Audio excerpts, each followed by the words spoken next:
안녕하세요, 구독자 여러분. 구독과 좋아요는 채널 운영에 큰 힘이 됩니다.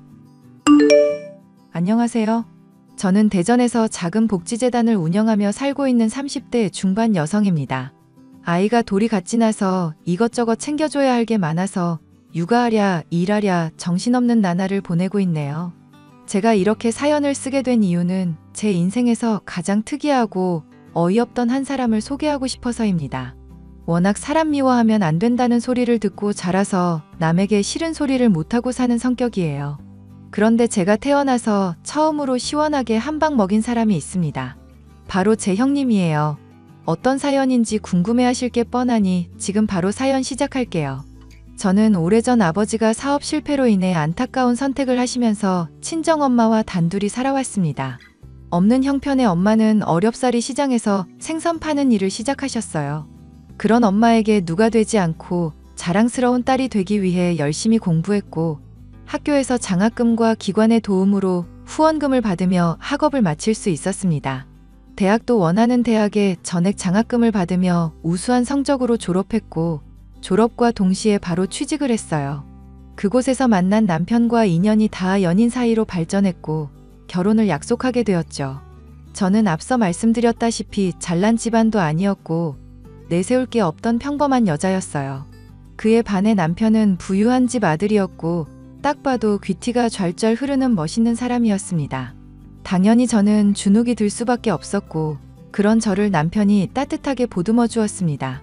시댁에 인사를 가게 되면서 막장 드라마처럼 저를 못마땅해 하시는 건 아닌가 많은 걱정을 했지만 다행이고 인자하신 시어머니가 저를 따뜻하게 잘 대해주셨습니다. 제 사정을 다 알고도 가정 형편은 중요하지 않고 사람 마음 됨됨이가 중요한 거라며 며느리로 인정해 주셨죠. 그렇게 주위의 축하를 받으며 결혼식을 올렸고 2년 뒤 아파트가 완공되면 입주하기로 하고 시댁살이를 하게 되었답니다. 괜히 못난 시어머니 만나서 시집살이 한다고 고생이 많아. 우리 새아가 많이 불편하지? 아니에요. 어머니, 저도 식구가 없어서 그런지 북적거리면서 사는 게 좋은걸요? 이렇게 어머니도 맨날 보고 같이 보내는 시간이 많아서 저는 오히려 좋아요. 그래도 시댁이라 많이 불편할 텐데 기특하구나. 뭐 필요한 건 없니? 네, 괜찮아요. 이모님도 잘 챙겨주시고 저도 많이 배우고 있어요. 그런다니 다행이구나. 저희가 오히려 짐이 되는 거 아닌가 몰라요. 앞으로 살면서 저희가 효도할게요. 짐이라니 그런 말은 하지도 마라. 작은 애가 언제 장가가나 했더니 이렇게 참한 색시를 데리고 올 줄이야 알았겠니. 저 아직 많이 부족해요. 그래도 어머니가 이해해 주셔서 감사할 따름입니다. 사람이 처음부터 잘하진 않아. 조금씩 배워가면 되는 거야. 몇십 년을 다르게 살아왔는데 같이 살면서 안 부딪히는 게 이상하지. 혹시라도 동훈이가 속 썩이면 나한테 바로 말해. 내가 아주 혼을 내줄 테니까. 네, 그럴게요. 든든한 제 편이 생겨서 너무 좋아요. 나도 기분이 좋구나. 우리 앞으로 잘 지내보자. 남편에게는 위로형이 하나 있었는데 대학병원에서 산부인과 전문의로 근무하고 계셨어요. 처음에 인사드릴 때 그리고 결혼하기 전에 몇 번 식사 자리하면서 얼굴을 익혔는데 시어머니와 매우 비슷한 성격이었습니다. 최근에 방영했던 의사들이 나오는 드라마 속 주인공과 이미지도 매우 비슷했고요. 그에 반해 손이 동서인 형님은 첫인상이 매우 강했습니다. 생긴 것 자체도 뮤지컬 배우처럼 인상이 도드라졌는데 성격이 쾌활한 건지 아무 생각이 없는 건지 행동도 대범했거든요. 점잖은 아주버님과 정반대의 성격을 가졌다고 보면 되겠네요. 그런데 그 형님이 제가 결혼하고 시댁에 살게 되면서 사사건건 저한테 시비를 걸어오셨어요. 동서, 이제 시댁살이 하니까 내가 굳이 안 가도 되겠지? 그게 무슨 말씀이세요? 아니, 동서가 거기 있는데 내가 왜 굳이 가야 하냐고. 이모님이랑 마음 맞춰서 집안일 좀 잘해봐. 아, 그런 거였구나. 걱정하지 마세요. 저도 부지런히 배우고 있어요. 내가 굳이 안 가도 알아서 동서가 잘해줄 거라 믿어. 그나저나 결혼하고 직장 때문에 정신없어서 제대로 된 연락도 못 드렸네요. 그동안 잘 지내셨어요? 빨리도 물어본다. 이런 건 내가 먼저 연락하기 전에 알아서 해야 하는 거 아니야? 아랫사람으로서 기본적인 도리가 안 돼 있네? 죄송해요. 바쁘다는 핑계로 연락을 못 드렸어요. 언제 시간 되시면 저랑 같이 식사도 하고 커피도 마셔요. 난 호텔이나 미슐랭 인증받은 곳 아니면 안 가. 워낙 고급 입맛이라 까다롭거든. 아, 그러세요? 그럼 형님이 원하시는 식당 같이 가요. 제가 밥 한번 살게요. 그러던가. 그나저나 동서는 없이 살아서 이쪽 세계랑은 거리가 멀지? 평소 하고 다니는 브랜드 있어?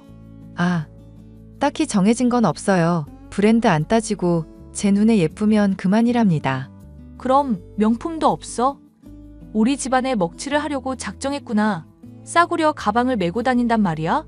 아니에요. 그냥 제가 명품에 관심이 없을 뿐이에요. 명품 사봤자 아낄 것 같아서 잘 안 하게 되더라고요. 선물 받은 거 말고는 잘 안 찾게 되기도 하고요. 동서가 뭘 모르네. 세상 물정도 모르고 나랑 수준도 안 맞고 너무하네? 우리 만나는 건 생각해보자. 너무 수준 차이가 나서 겸상하기도 힘들겠어? 제가 좀 더 관심을 가졌어야 했는데 죄송해요, 형님. 뭐 없이 자랐으니까 내가 쿨하게 이해해줄게. 차차 가르쳐주면 되지. 그럼 수고해. 난 미용실 가야 해서. 저는 형님의 말에 기분이 상했지만 현실적인 발언에 아무런 말도 하지 못했습니다. 괜히 큰 소리 날까봐 쉬쉬한 것도 있고 말이죠. 저희 부부는 각자 위치에서 열심히 일하며 신혼을 즐겼습니다. 시어머니가 친정에도 자주 다녀오라고 해서 한 달에 한 번은 친정에도 다녀오고 원만한 사이로 지냈어요. 그렇게 시간이 흘러 추석 명절을 앞두고 음식은 어떻게 해야 하나 생각하는데 시어머니가 이번에는 쉬자고 하시더라고요. 어머니, 이번 추석에 음식은 어떻게 해야 할까요? 제가 처음이라서 잘 몰라서. 동서는 여태 그걸 몰랐어? 전주에 알아서 장보고 음식할 준비해야지. 왜 이렇게 굼떠? 글쎄다. 이번 명절에는 좀 쉴까 하는데 음식하기도 번거롭기도 하고 각자 알아서 쉬는 게 어떻겠니? 왜요, 어머니? 그래도 명절인데 아무것도 안 하면. 아, 동서는 가만히 있어. 뭘 안다고 나서. 어머니, 왜 음식을 안 하시는데요? 왜냐니 원래 제사를 지내는 집도 아니고 그냥 모여서 밥 한 끼 먹으면 되잖니. 밥도 집에서 먹을 필요 없다. 어디 식당 하나 예약해서 먹자. 이번엔 너희들끼리 여행을 가던 집에서 쉬던 알아서 해. 어머니, 새 사람도 들어왔는데 이렇게 그냥 넘어가는 건 좀 아니죠. 늘 그래왔듯이 음식도 하고 손님 오면 대접도 하고 그래야죠. 안 그래도 오려는 사람들한테 미리 추석 선물 다 돌렸다. 어머, 어머니 그러시는 게 어딨어요. 저랑 상의도 안 하시고. 너랑 상의하고 말고가 뭐 필요하니? 내가 이번엔 음식하기 싫어서 그런다. 아무튼 그렇게 알아. 나도 일정이 있어서 말이야. 어머니, 어디 아프신 건 아니죠? 어머니, 정말 너무하세요. 동서가 이래서 금방 집안일 배우겠어요? 저는 지금까지 명절마다 다 했는데 동서는 왜 아무것도 안 하고 넘어가요? 너 듣자 하니 말이 이상하구나. 명절 때 음식한 거 내가 하라고 했니? 내가 안 해도 된다고 사 먹자 해도 네가 굳이 거들어서 음식한 거잖냐. 그래도 그렇죠. 저는 기분이 나쁘네요. 동서만 편애하시는 거 아니에요? 정말 너무하세요.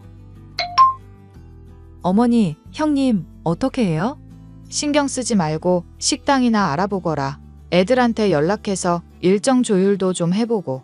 이모님도 식구나 마찬가지니까 모시고 식사하는 편으로 준비하자. 우리를 위해서 많이 고생하시잖니. 네, 알겠습니다. 어머니. 그렇게 며칠의 시간이 흘렀고 식사 약속이 있던 당일 우연히 도우미 이모님이 통화하는 소리를 듣게 되었습니다. 시어머니의 운전기사와 통화를 하는 것 같았는데 병원에 입원해야 해서 짐을 미리 싸둘 테니 시간 맞춰 오라는 내용이었어요. 시어머니가 병원에 입원한다는 소리에 도우미 이모님을 붙잡고 자초지종을 묻기 시작했습니다. 이모님, 방금 통화하신 게 무슨 말씀이세요? 어머, 막내 사모님, 그게 아니라. 아니, 방금 전에 저희 어머니가 뭐 입원을 하신다는 것 같았는데 제가 잘못 들었나요? 아, 사모님이 말씀하지 말라고 하셨는데. 이미 제가 다 들었어요. 빨리 말씀해 주세요. 짐 싸는 건 뭐고 입원은 왜 하시는 거고 도대체 무슨 일이길래 그래요? 사실 사모님이 얼마 전에 건강검진을 받으셨어요. 근데 정밀검사 소견이 떠서 지난주에 검사 받고 오셨거든요. 근데 가슴에 종양이 있다고 나와가지고요. 네? 종양이요? 그래서 조직 검사도 하셔야 하고 컨디션도 예전 같지 않으셔서 병원에 입원을 하신대요. 아니, 왜 도대체 숨기시는 건데요? 아프면 아프다고 말씀을 하셔야지. 저도 사모님이 하도 부탁을 하셔서 일부러 티 안 내고 있었습니다. 아니, 그래도 그렇지. 어떻게 그런 걸 숨기세요? 작은 사모님, 큰 사모님이 절대 말하지 말라고 하셨어요. 본인 의지로 그러시는 거니까 따로 말씀하시기 전까지는 별다른 내색 안 해주셨으면 해요. 사모님 성격 아시잖아요. 너무 속상하네요. 어머님이 아프신 줄도 모르고 한 집에서 같이 사는 식구라는 게 이렇게 무지하다니. 아니에요. 자책하지 마세요. 작은 사모님 탓도 아니고 원래 나이 들면 몸 한두 군데 고장나기 마련이에요. 우리 같이 나이 많은 사람들은 의례 있는 일이니까 걱정하지 마요. 별거 아닐 거예요. 알겠어요. 따로 내색은 안 할게요. 알고 보니 얼마 전에 시어머님이 건강검진을 받았는데 정밀 검사를 했고 가슴 부분에서 종양이 발견됐다고 하는 겁니다.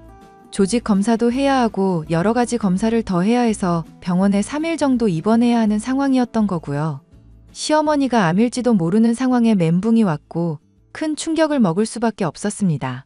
도우미 이모님의 간곡한 부탁에 결국 모른 채 하고 어렵사리 식사 자리를 마무리할 수 있었어요. 하지만 도무지 마음이 편치 않더군요.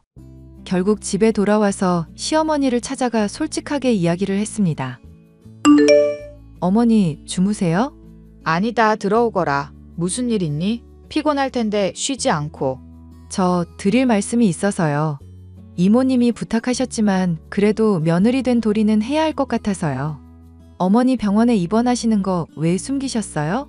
아, 어떻게 알았니? 우연히 들었죠. 어떻게 그런 걸 숨기세요?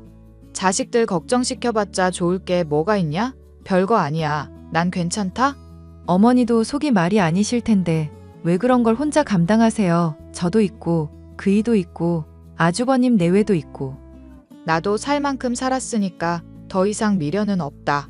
근데 세아가 다른 사람들한테는 말하지 말아줄래? 재산 정리도 해야 하고 조만간 변호사 불러서 유언장도 작성해야 하거든. 유언장이요? 어머니, 그게 무슨 말이세요? 죽는다는 소리세요?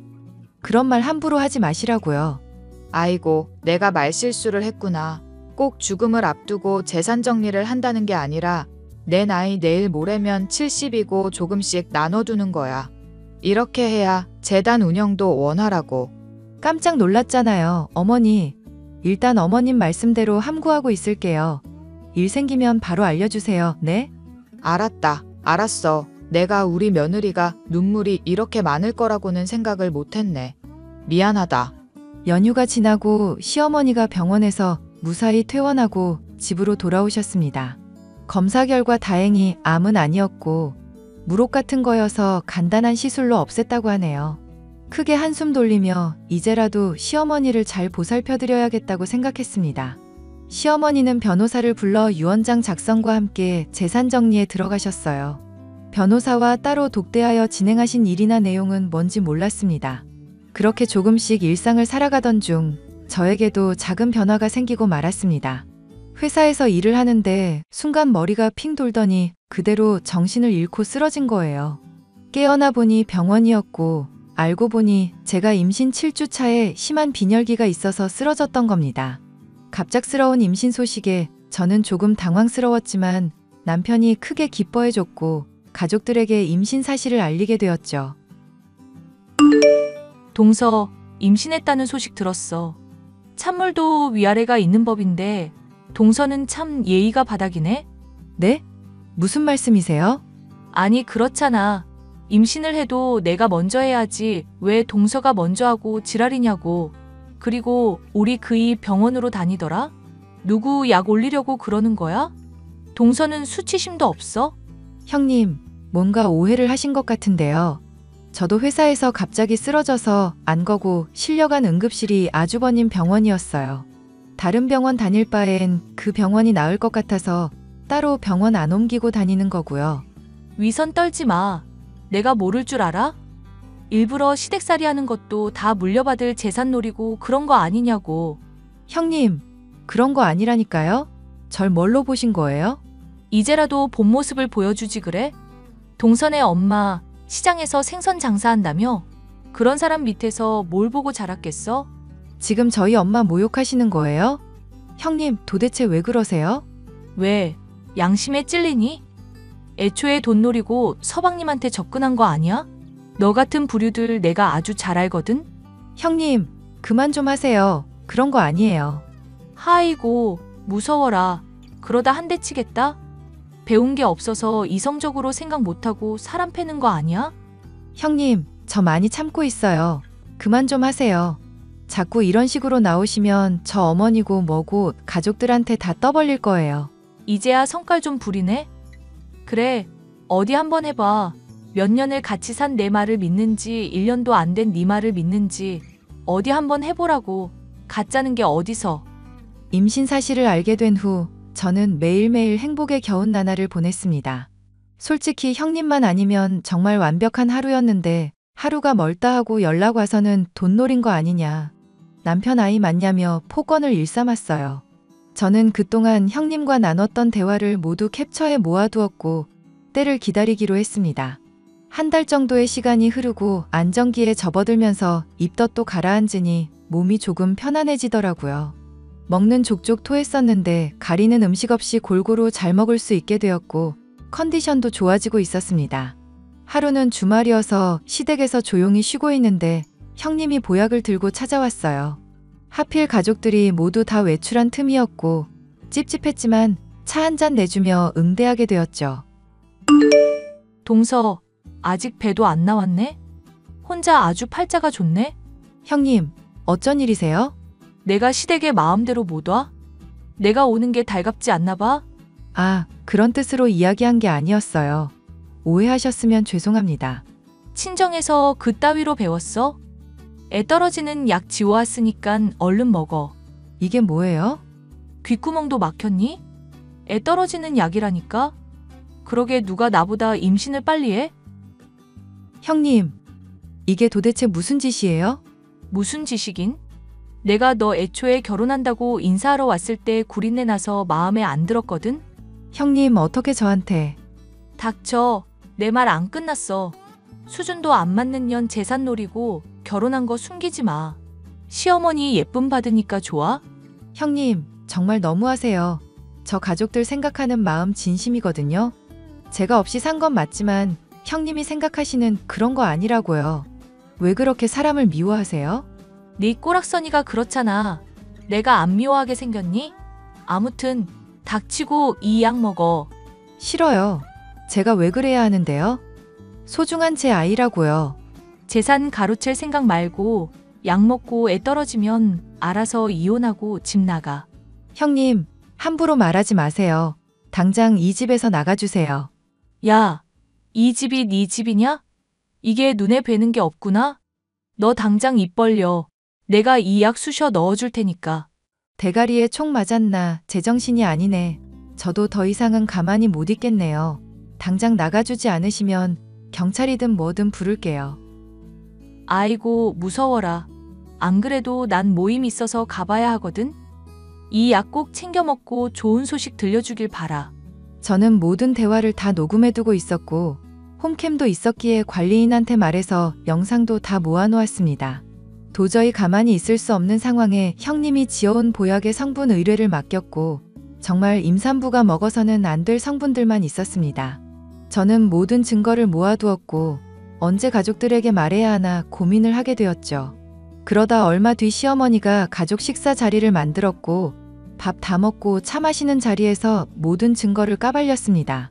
이 일이 해결되지 않으면 더 이상 이 집에서 살 수 없었고 저를 비롯해 아이의 목숨이 위험했다. 판단되었기 때문이었죠. 그리고 무엇보다 대놓고 저한테 약을 갖다 주는데 아이의 신변에 어떤 문제가 생길지 모르니 싹을 잘라내야 한다고 생각했어요.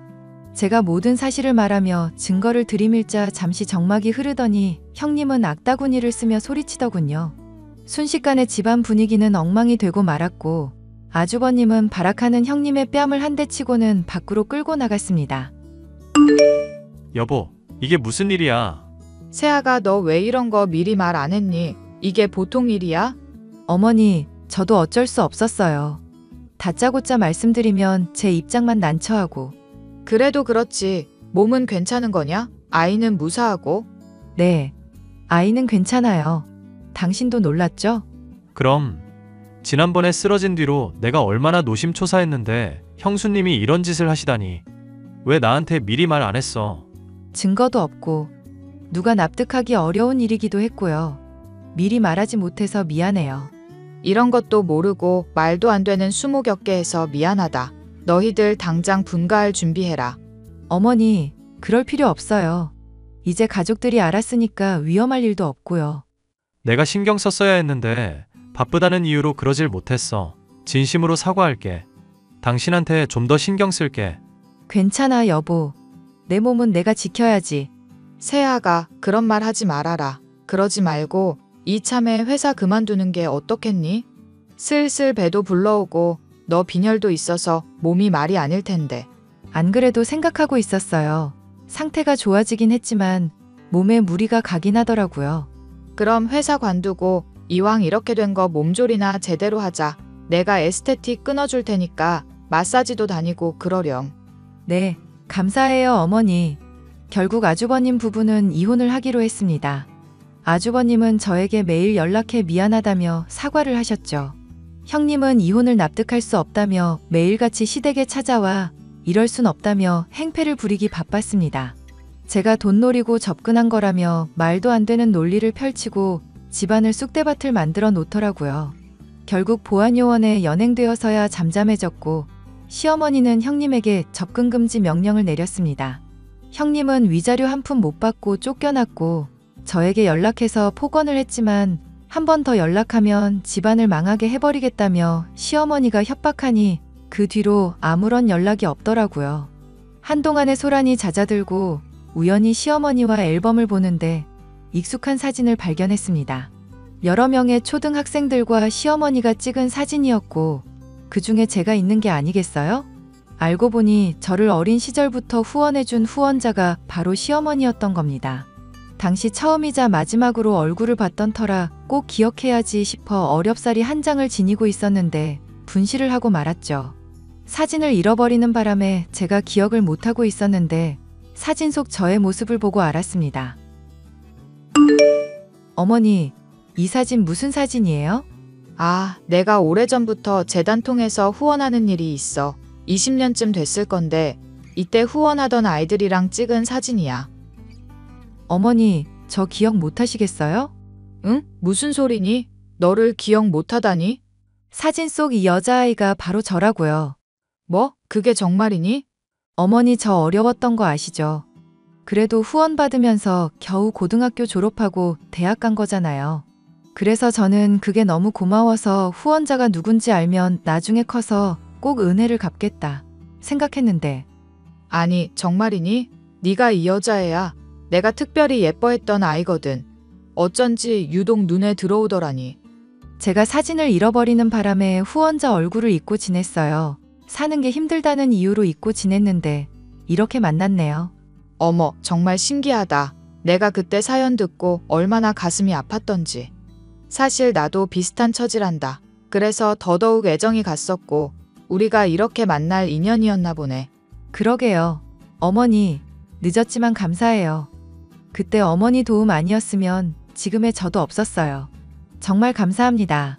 어쩜 잘 컸네. 잘 컸어. 내가 다 뿌듯하구나.